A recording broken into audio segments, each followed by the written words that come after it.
Well, hey there guys, Conceptual Concept 6.9 here in the beautiful Pacific Northwest.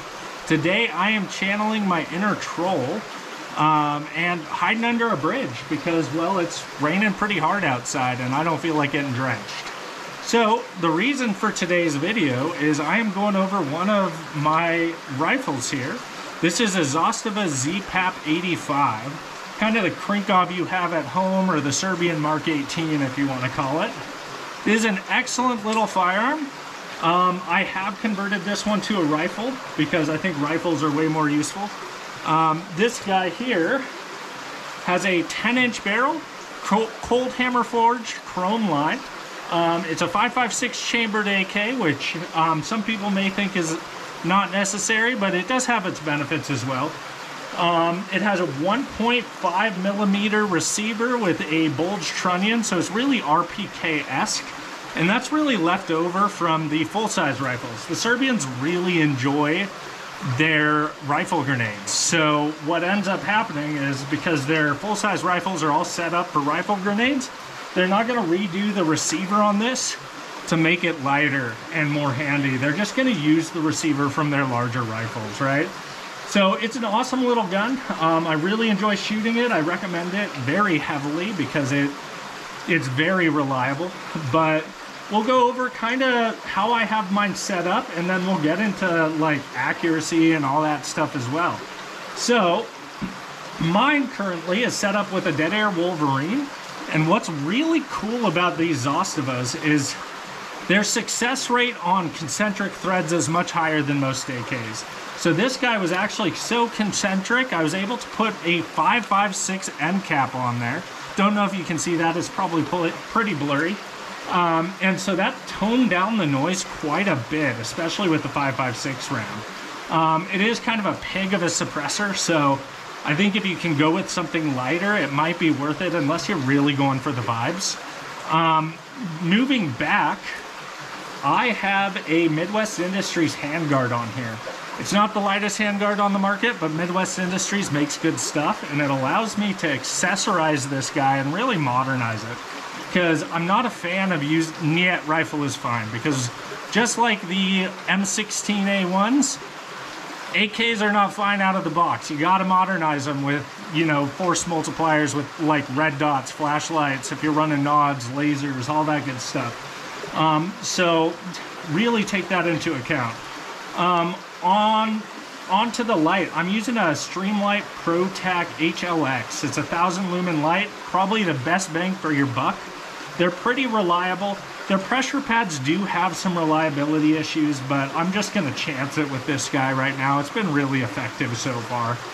I have some goon tape wrapping down and holding that flashlight pressure pad down because there is not enough Picatinny on this top rail, which, you know what, I'll live with it. I don't mind taping my shit. Got a vert grip because that's really suits my style of shooting. I really like to pull the gun into me while I'm shooting. Works a little better for me. I get some people C-clamp, but there's not a lot of barrel here to C-clamp, and you don't want to, you know, just grab the forbidden popsicle and ride it, right? Moving back, I have an Aimpoint Comp M4, excellent optic, military proven. It's just a tank. I could probably lighten this up, do like a T1 or T2 and drop quite a few ounces off this gun. It's kind of a pig as it is right now, but really overall pretty excellent. Moving back on accessories past that, I have a Magpul sling. I do not recommend the Magpul slings overall. The reason why is they actually reflect IR light, so under nods, it's kind of like you have a reflective bar around you. It's not the best setup. Then lastly for accessories, I have the Magpul K2 grip. It's my favorite grip, but whatever works for you works for you. I find if I don't notice the grip, then it's doing the job I want it to do, and that's it. Past that, I have a Midwest Industries triangle stock. It's a folding stock, so this guy can get nice and compact, very usable, very easy to shove in a bag. More goon tape wrapped around here because it gets cold. And these metal stocks are pretty miserable when it gets down really cold. They get super chilly, your face can stick to them. you have any sweat or anything like that, it can stick to them. So just wrap your shit. It's cheap, it's easy to add. You can even add hockey tape, really doesn't matter.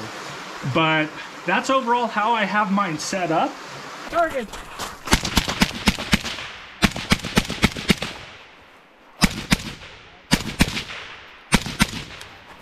All right, guys, so I am out here at the range. I am testing out accuracy at 50 yards because with a red dot, I struggle to get the best groups possible at 100. Just shooter preference, I like a little magnification there. But we're doing 5-shot groups. I've got a couple different loads. I've got green tip PMC, which is what I've got a ton of. And then I've got the PMC 223 X-Tech Match, which I don't have a ton of, but you know, I just thought I might try and squeeze some extra accuracy out of this. Now, I don't think you should group your gun with match ammo if that's not what you have stockpiled, primarily because you can't expect that out of the standard loads. So that's why I did green tip, because that's what I have a bunch of. And I think it's important to know what it does with what you're planning to use it for. All right? Thanks.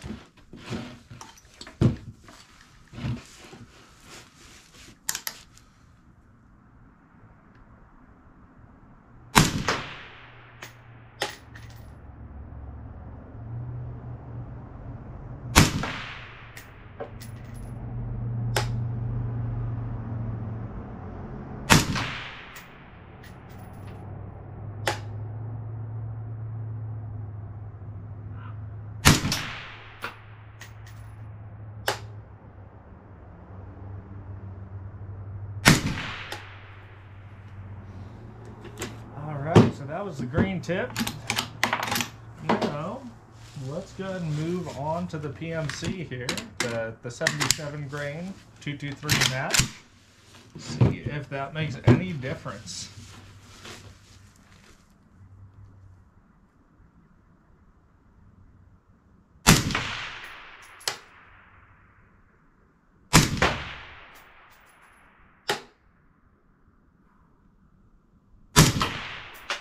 It is chilly out today.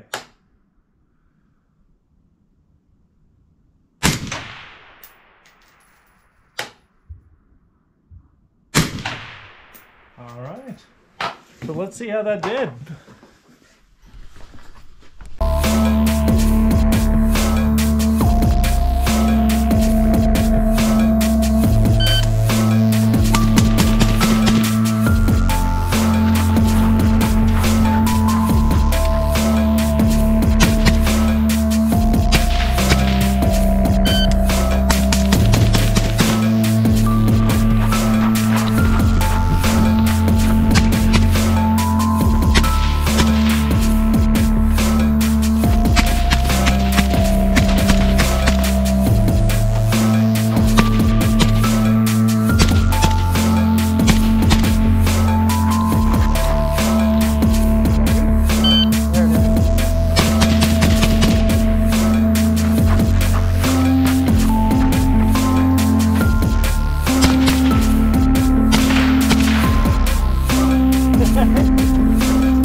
All right, guys, you just shot the Zastava ZPAP85. What do you think?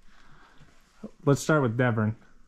It's a little heavy in the front, but the recoil on it is awesome. Yeah. I felt like it never really got away from me. Mm-hmm. The weight kind of helps with that. Definitely a smooth gun to shoot. Yeah. Yep. How was the trigger on it? The trigger's great. I had no problem with it. Awesome, yeah. Man. Awesome. Safety on it was good. Sometimes I struggle with the AK safety, so. Awesome, man. Yeah. All right. Yeah, like he said, it's super heavy. I probably wouldn't want to be humping mountains with it all day, but it's doable. The trigger's really good. The safety isn't too hard like a new AK or anything. Not that I'm an AK shooter. I do high ready, and the folding stock kind of decided it wanted to fold on me, but that's probably just a me thing. But that thing is fucking sick. Yeah. Sweet. All right, Brian.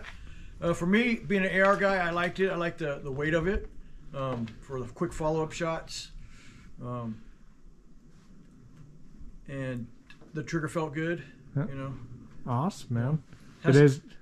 has some good, I like the weight of it just for the recoil management. Oh, yeah. Yeah, there's no movement, but it is a pig. Yeah. Yeah. Right, how about you, Tyler? I think the weight up front really had me like overcompensating for the recoil. Mhm. Real smooth, real low recoil. Trigger's good, safety's nice and snappy. But Nice. I liked it.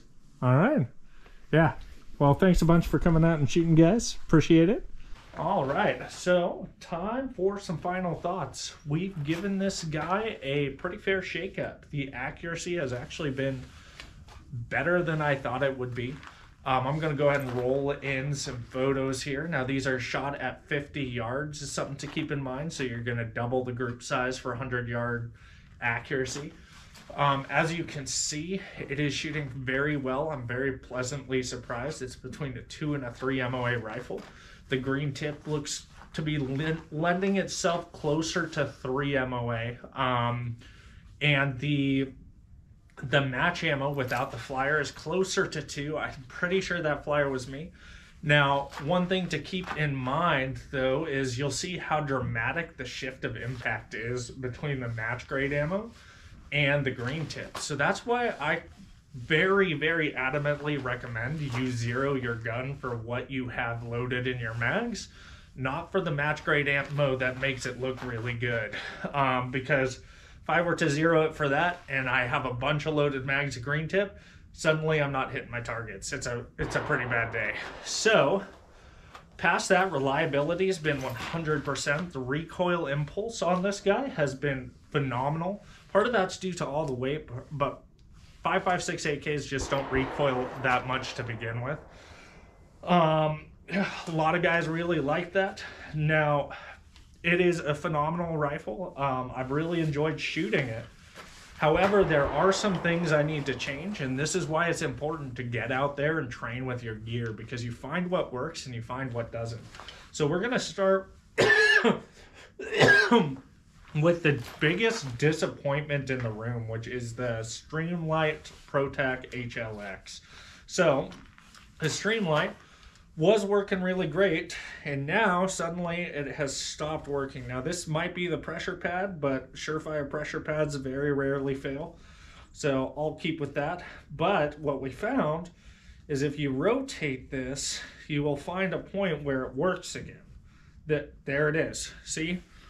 That's suboptimal. I don't recommend that. So I am going to be ditching this, and this is a twofer because this is a heavy light. This is a heavy gun, so I'm going to try and reduce the weight on that. Probably going to go with a Surefire M300 or something similar. Past that, the handguard I might replace down the road because it's kind of chonky. And this guy is heavy. You'll find that's the #1 complaint with the way I have this rifle set up. Is just the weight. Moving back, the Aimpoint Comp M4 is an excellent red dot. I recommend it highly, but this gun is very heavy. So I definitely am going to change that out for something T1 pattern. I might just do a Holosun 403R, which is excellent red dot. Just shave quite a few ounces off that. And past that, we've got the stock. We've got an issue with the stock, me and a couple other guys were noticing, is on high ready. If you apply pressure and you apply pressure to your sling, you'll find that it comes undone. It starts wanting to fold, and it's because the sling swivel back here, when you put pressure on that sling, it lifts the stock up. Now, I found quick fix for that is move your sling back here. It doesn't want to do that anymore because all the leverage is not pushing directly up on that folding mechanism. It's back here. So that's a quick fix there. I'm going to leave the stock because I really enjoy it. But those are kind of my final thoughts. This gun is actually incredibly excellent. I really recommend it. I enjoy it. I love shooting it. However, the way I have it set up, I am going to need to make some modifications. I'm going to need to change it because it's not ideal. And that's why it's important. Your gun looks cool. You're super stoked about it. You got to go out to the range. You got to try it. You got to shoot it. You got to figure out if it works or not. This guy in its current configuration, I would not recommend, primarily because of the light, the weight I could deal with. But I found that out, and now I got to go ahead and switch that out. So get out there, train with your gear. Don't forget to go outside, touch grass, and eat ass. All right, guys? Talk to you later.